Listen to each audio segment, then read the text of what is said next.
Hello friends, আসসালামু আলাইকুম। কেমন আছো সবাই? আশা করি তোমরা সবাই ভালো আছো, আর আমিও অনেক ভালো আছি। চলে এসেছি তোমাদের জন্য নতুন আরেকটি ব্লগ ভিডিও নিয়ে। তো দেখো কত জোরে বৃষ্টি চলে এসেছে। কি বলো তো, আমি না রান্নাঘরে বসে বসে রান্না করছিলাম, আর অনেকক্ষণ ধরে আকাশটা প্রচণ্ড খারাপ ছিল, আর হালকা হালকা মেঘও ডাকছিল, কিন্তু ভাবতেই পারিনি যে এত জোরে বৃষ্টি চলে আসবে। বছরে কিন্তু প্রথমবার বৃষ্টি হচ্ছে। যেহেতু বৈশাখ মাস পড়ে গেছে, তাই কিন্তু ঝড় বৃষ্টি হওয়াটা স্বাভাবিক ব্যাপার। আর তোমরা দেখে বুঝতেই পারছো, শুধু যে বৃষ্টি হচ্ছে তা কিন্তু না, সঙ্গে কিন্তু হালকা হালকা বাতাসও রয়েছে। বলা যায় ঝড় বৃষ্টি দুটোই।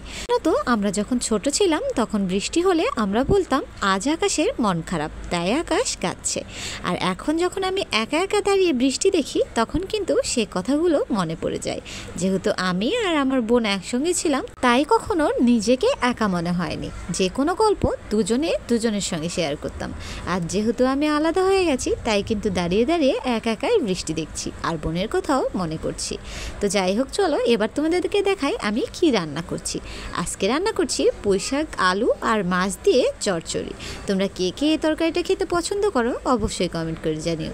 আর হ্যাঁ, আজকের এই পুঁইশাকটা কিন্তু আমাদের গাছে, আর গাছের জিনিসের টেস্ট যে আলাদাই হয় সেটা তো তোমরা সকলেই জানো। আজ গাছ থেকে পুঁইশাক তুলে মাছ দিয়ে রান্না করলাম, আর রান্না করতে করতে প্রচণ্ড জোরে বৃষ্টি চলে এসেছে। এখনও কিন্তু একইভাবে বৃষ্টি হয়েই চলেছে, দেখেছো?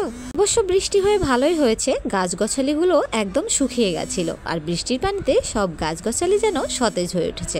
দেখো গাছগুলো কত সুন্দর লাগছে, তাই না? আমাদের বাড়ির মধ্যে যেহেতু ফুল গাছে ফুল ধরেছে, বৃষ্টি হওয়ার সঙ্গে সঙ্গে কিন্তু ফুল গাছটা যেন চকচক করছে, তাই না?